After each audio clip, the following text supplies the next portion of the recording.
আকাশে কি পাকিস্তান ও চীনের কাছে হেরে যাচ্ছে ভারত? না, যুদ্ধ নয়, আকাশ যুদ্ধের প্রযুক্তির কথা বলছি। গত শুক্রবার দুবাই এয়ার শোতে ভারতের গর্বের প্রতীক যেটিকে বলা হয়, সেই Tejas multirole combat fighter jet বিধ্বস্ত হওয়ার পর প্রশ্নটা কিন্তু উঠছেই। একই এয়ার শোতে যেখানে পাকিস্তান ও চীনের যৌথ উদ্যোগে তৈরি জেএফ থান্ডার 17 ব্লক 3 বাণিজ্যিক চুক্তির সুযোগ তৈরি করেছে, সেখানে ভারতের নিজেদের তৈরি যুদ্ধবিমান তেজাস ভূপাতিত।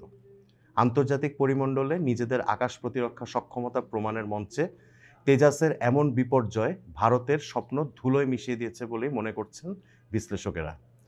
তেজাসের দুর্ঘটনা অবশ্যই দুর্ভাগ্যজনক এবং বিয়োগান্ত। শুক্রবার শত শত মানুষের সামনে ফ্লাইং ডেমনস্ট্রেশনের সময়ই ফাইটারটি বিধ্বস্ত হয়। নিহত হন পাইলট উইং কমান্ডার নমন সায়াল।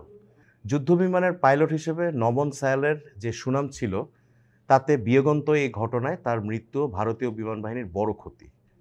যুদ্ধে একজন যোগ্য বৈমানিক হারানোর একটা সান্ত্বনা থাকে, সব ছাপিয়ে সামনে চলে আসে সেই বৈমানিকের বীরত্বগাথা। কিন্তু শান্তিকালীন পরিস্থিতিতে, বিশেষ করে একটি প্রদর্শনীতে এমন একজন বৈমানিকের মৃত্যু মেনে নেওয়া বেশ কঠিনই। তেজাস ভারতের অনেক বড় স্বপ্নের প্রতীক। আগেই বলেছি, এটি আকাশ প্রতিরক্ষা প্রযুক্তিতে নিজেদের সক্ষমতা প্রমাণের বিষয়। 1984 সালে যুদ্ধবিমানটি তৈরির প্রকল্প হাতে নিয়েছিল হিন্দুস্তান অ্যারোনটিক্যাল কমপ্লেক্স, সংক্ষেপে যাকে হাল বলা হয়। তবে নিজেদের মাল্টিরোল কমব্যাট ফাইটার তৈরির বিষয়টি মোটেও সহজ ছিল না ভারতের জন্য। নানা ধরনের প্রতিবন্ধকতা এসেছে, ফাইটারের ডিজাইন থেকে শুরু করে অন্যান্য অ্যাক্সেসরিজ নিয়ে ঝামেলায় পড়েছে হাল বারবার। হাল ফাইটারের ইঞ্জিন তৈরি করতে গিয়ে, মানে নিজেরা তৈরি করতে গিয়ে ব্যর্থ হয়ে শেষ পর্যন্ত আমেরিকার জেনারেল ইলেকট্রিকের শরণাপন্ন হয়েছে। সেই ইঞ্জিন সাপ্লাই নিয়েও ঝামেলা ও জটিলতা হয়েছে।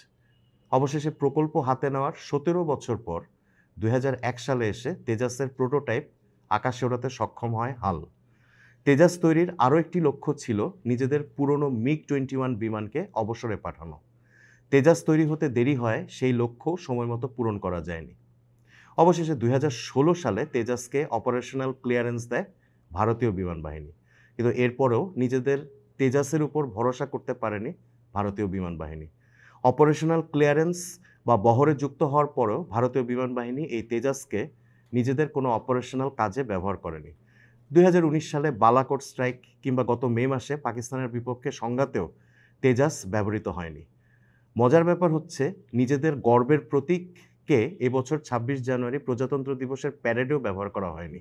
এ নিয়ে প্রশ্ন উঠলেও ভারতীয় বিমান বাহিনী বা ভারত সরকার কোনো সদুত্তর দেয়নি। পাকিস্তান ও চীনের জেএফ থান্ডার 17 ব্লক 3 ঠিক উল্টো জায়গায় দাঁড়িয়ে। পাকিস্তান অ্যারোনটিক্যাল কমপ্লেক্সের সঙ্গে চীনের চেংদু কোম্পানির যৌথ উদ্যোগের ফসল এই জেএফ থান্ডার 17।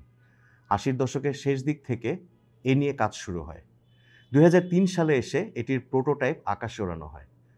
মাত্র 4 বছরের মাথায় জেএফ থান্ডারের উৎপাদন শুরু হয়। জেএফ থান্ডারকে পাকিস্তান বিমান বাহিনীর ব্যাকবোনও বলা হচ্ছে ইদানিং। তেজসের সঙ্গে এটির পার্থক্য, জেএফ থান্ডার কমব্যাট প্রুভেন বা যুদ্ধ পরীক্ষিত।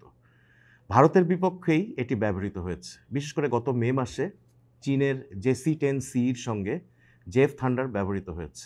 শুধু তাই নয়, এই যুদ্ধ বিমানে ব্যবহৃত PL-15 মিসাইল দিয়ে পাকিস্তান ভারতের রাফাল, SU-30, মিগ ইত্যাদি 6টি যুদ্ধবিমান ভূপাতিত করেছে বলে দাবি জানিয়ে আসছে।